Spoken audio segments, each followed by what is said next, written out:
আজ রায়গঞ্জে সাংবাদিক বৈঠক করেন এসএফআই এর জেলা সম্পাদক কুষাণ ভৌমিক। তিনি বলেন, এই জেলায় 16 ও 17 মে দুই ডিভিশনে ছাত্রছাত্রীদের নিয়ে কর্মী সভার আয়োজন করেছি। পড়াশোনা করতে গিয়ে সাধারণ ছাত্রছাত্রীরা কি সমস্যায় পড়ছে তা শোনার চেষ্টা করছি আমরা। এই সমাধানের একমাত্র রাস্তা পদ দখল। তাই আমরা 16 জুন গোটা রাজ্যের ছাত্রছাত্রীদের নিয়ে কলকাতার কলেজ স্ট্রিট দখলের ডাক দিয়েছি। সেখানে একটি সমাবেশ করা হবে। গতকাল আমরা ইসলামপুরে মিছিল করেছি, পথসভা করেছি। যোগ্য শিক্ষকদের ওপরে যেভাবে পুলিশের নির্যাতন আর লাঠিচার্জ হয়েছে তার বিরুদ্ধে সোচ্চার হয়েছি আমরা। আমার নাম কুষাণ ভৌমিক, আমি এসএফআই এর জেলা সম্পাদক। আমরা এই জেলায় 16 এবং 17 মে দুই ডিভিশনে, একটা ইসলামপুর এবং একটা রায়গঞ্জে সাধারণ ছাত্রছাত্রীদেরকে নিয়ে একটি কর্মী সভার আয়োজন করেছি, যেখানে সাধারণ ছাত্রছাত্রীদের এই সময় দাঁড়িয়ে পড়াশোনা করতে গিয়ে কি অসুবিধার মধ্যে পড়তে হচ্ছে সেগুলো শোনার চেষ্টা করছি এবং এই সমাধানের জন্য একমাত্র রাস্তা এখন পদ দখল। তাই আমরা আগামী 16 জুন কলেজটি দখল করার ছাত্রছাত্রীদেরকে নিয়েই, গোটা রাজ্যের ছাত্রছাত্রীদেরকে নিয়ে কলেজটির দখলে ডাক দিয়েছি। আর কি কর্মসূচি থাকছে? 16 জুন গোটা রাজ্যের ছাত্রছাত্রীদেরকে নিয়ে সেখানে আমাদের সভা হবে, সমাবেশ হবে ছাত্রদেরকে নিয়ে। এবং তাছাড়া আমরা গতকাল ইসলামপুরে মিছিল করেছি, পথসভা করেছি। এই সময় দাঁড়িয়ে যোগ্য শিক্ষকদের উপরে যেভাবে পুলিশের নির্যাতন, তার বিরুদ্ধে আমরা গতকাল মিছিল এবং পথসভা করেছি। এবং এই সময় দাঁড়িয়ে স্কুল কলেজগুলিতে যেভাবে দুর্নীতি হচ্ছে, এই কলেজে ভর্তি শুরু হয়েছে, অনার্স বিক্রি হচ্ছে, কলেজের বিভিন্ন ডিপার্টমেন্টে দুর্নীতি হচ্ছে। রায়গঞ্জ বিশ্ববিদ্যালয়ের একটা বিল্ডিং 7 বছর ধরে আটকা পড়ে আছে, এখন পর্যন্ত তার কোনো রকম সুরাহা হয়নি, বিল্ডিং চালু হয়নি। এই যে এই দুর্নীতিগুলোর বিরুদ্ধে আমরা লড়াই সংগ্রাম করছি।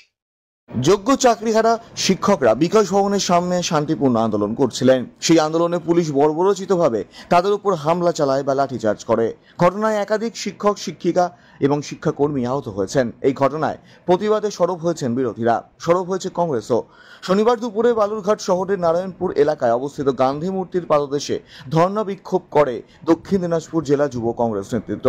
এদিনের কর্মসূচিতে উপস্থিত ছিলেন কংগ্রেস নেতা গোপাল দেব, যুব নেতা অমিত কর্মকার সহ অন্যান্য নেতৃত্বরা। আন্দোলনকারীদের দাবি, অবিলম্বে যোগ্য চাকরিহারাদের চাকরিতে পুনর্বহাল করতে হবে, তা না হলে তারা আগামী দিনে বড় আন্দোলনে নামবেন। পাশাপাশি যোগ্য শিক্ষক শিক্ষিকার উপর যেভাবে পুলিশ লাঠিচার্জ করেছে তার নিন্দা জানিয়েছেন জেলা যুব কংগ্রেস। এদিনের কর্মসূচি ঘিরে কোনো রকম অপ্রীতিকর ঘটনা যাতে না ঘটে তার জন্য পুলিশ মোতায়েন ছিল নারায়ণপুরে। আপনারা জানেন, সারা বাংলা তথা ভারতবর্ষের মানুষ জানে যে শিক্ষা যারা আমাদের দেশে গড়ার কাজ করছে সেসব শিক্ষকদের উপর পুলিশি দিয়ে নির্মমভাবে অত্যাচার করা হয়েছে। যেসব শিক্ষক তাদের চাকরির দাবিতে গণতন্ত্র পদ্ধতিতে এবং গণতন্ত্র উপায়ে তারা আন্দোলন করছিল এবং মমতা ব্যানার্জি তার পোষা গুন্ডাকে দিয়ে সেই শিক্ষকদের উপর অত্যাচার এবং পরবর্তীতে পুলিশি দিয়ে নির্মমভাবে লাঠিচার্জ করা হয়েছে। এটা ভারতবর্ষের কলঙ্ক, বাংলার কলঙ্ক এবং শিক্ষিত সমাজের কলঙ্ক। আমরা অবিলম্বে স্বৈরাচারী মমতা ব্যানার্জি এবং শিক্ষামন্ত্রী মমতা ব্যানার্জি পদত্যাগ চাই। বিভিন্ন রাজ্যে আমাদের জেলাতে হচ্ছে এবং আমরা আজকে গান্ধী মূর্তির পাদদেশে আমাদের গান্ধীকে স্মরণ করে আমরা এই অত্যাচারের বিরুদ্ধে আমরা এখানে অবস্থান করছি। আমার নাম গোপাল দেব, আমি কংগ্রেসের কর্মী। রাজ্য সরকারের উদ্যোগে এবং মালদা জেলা প্রশাসনের সহযোগিতায় সম্মাননা জ্ঞাপন অনুষ্ঠান অনুষ্ঠিত হলো মালদা কলেজ অডিটোরিয়ামে। এদিন জেলার বিভিন্ন দফতরে কর্মরত সরকারি কর্মী, আধিকারিক ও জনপ্রতিনিধিদের ভালো কাজের জন্য পুরস্কৃত করল মালদা জেলা প্রশাসন। এই উপলক্ষে শনিবার মালদা জেলা প্রশাসনের পক্ষ থেকে মালদা শহরের কলেজ অডিটোরিয়ামে এক অনুষ্ঠানের আয়োজন করা হয়। অনুষ্ঠানে হাজির ছিলেন রাজ্যের 2 মন্ত্রী সাবিনা ইয়াসমিন ও তাজমুল হোসেন। এছাড়া উপস্থিত ছিলেন জেলা শাসক নিতিন সিংহানিয়া, মালদা জেলা পরিষদের সভাধিপতি লিপিকা বর্মন ঘোষ, বিধায়ক আব্দুর রহিম বক্সি, সাবিত্রী মিত্র, সমর মুখার্জি, চন্দনা সরকার, ইংরেজবাজার পৌরসভার চেয়ারম্যান কৃষেন্দু চৌধুরী, পুরাতন মালদা পৌরসভার চেয়ারম্যান কার্তিক ঘোষ সহ আরও অন্যান্য বিশিষ্টজনেরা। তারা সকলে মিলে এদিন জেলার বিভিন্ন সরকারি দপ্তরের কর্মরত কর্মী, আধিকারিক ও পঞ্চায়েত স্তরের জনপ্রতিনিধিদের তাদের ভালো কাজের জন্য পুরস্কৃত করে সম্মাননা জ্ঞাপন করেন। মালদার জেলাশাসক নিতিন সিংহানিয়া জানিয়েছেন, পশ্চিমবঙ্গ সরকারের যে বিভিন্ন দপ্তর রয়েছে সেই বিভিন্ন দপ্তরের মোটামুটি প্রায় 100 জনকে আমরা সংবর্ধনা জানালাম, যারা খুব ভালোভাবে কাজ করেছেন 2024-25 আর্থিক বর্ষের বিভিন্ন দপ্তরে, যারা কর্মী আছেন, জনপ্রতিনিধিরা আছেন, যারা একদম গ্রাউন্ড লেভেলে মানুষের পাশে থেকে কাজ করেছেন, তাদের ভালো কাজ দেখে আজ তাদের সংবর্ধনা ও সম্মাননা দেওয়া হয়েছে। পশ্চিমবঙ্গ সরকারের প্রত্যেক স্কিমের রূপায়ণ কর্মচারীরা খুব ভালোভাবে পালন করেন, তাই তাদেরকে আজ সংবর্ধনা ও সম্মাননা জানানো হলো মালদা জেলা প্রশাসনের পক্ষ থেকে।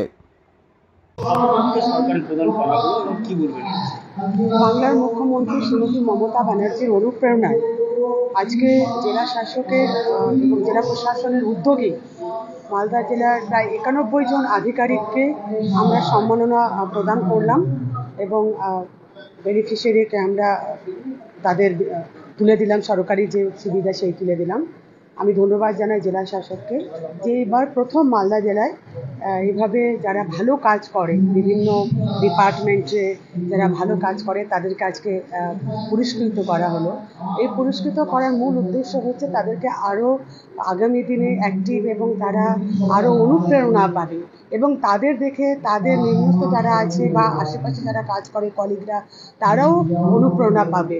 ফলে এই পুরস্কৃত সিস্টেম এটা আমি খুব পছন্দ করি, কারণ ভালো কাজের জন্য পুরস্কৃত হওয়া এটা খুব জরুরি আছে।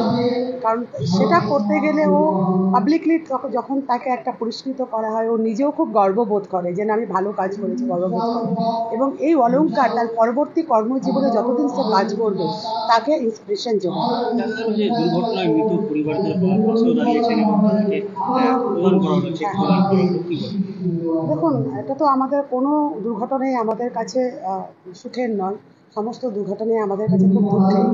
কিন্তু যেভাবে আমাদের সরকার, জেলা প্রশাসন তাদের পাশে আমরা দাঁড়াই, তাতে কিছুটা হলেও অনেক সময় দেখা যায় যে আর্থিক দিক থেকে সেই হয়তো একমাত্র অবলম্বন যার উপর বেশ করে পরিবার চলে, সেই জায়গাটিতে যে 2 লক্ষ টাকা করে চেক দেওয়া হয় সেটা অনেকটাই পরিবারের সুবিধা হয়। আমরা তো যারা চলে যায় তাদেরকে তো ফেরাতে পারি না, কিন্তু অন্ততপক্ষে অর্থনৈতিক একটা সাপোর্ট বাংলার মুখ্যমন্ত্রী মমতা ব্যানার্জি তাদেরকে দিয়ে একটা জায়গায় কিছুটা হলেও তাদের একটা স্থির করার চেষ্টা করে। পশ্চিমবঙ্গ সরকারের যে বিভিন্ন দফতর আছে, বিভিন্ন দফতরের মোটামুটি 100 জনকে আমরা এখান থেকে সম্বর্ধনা জানিয়েছি, যারা খুব ভালোভাবে কাজ করছেন 2024-25 আর্থিক বর্ষে।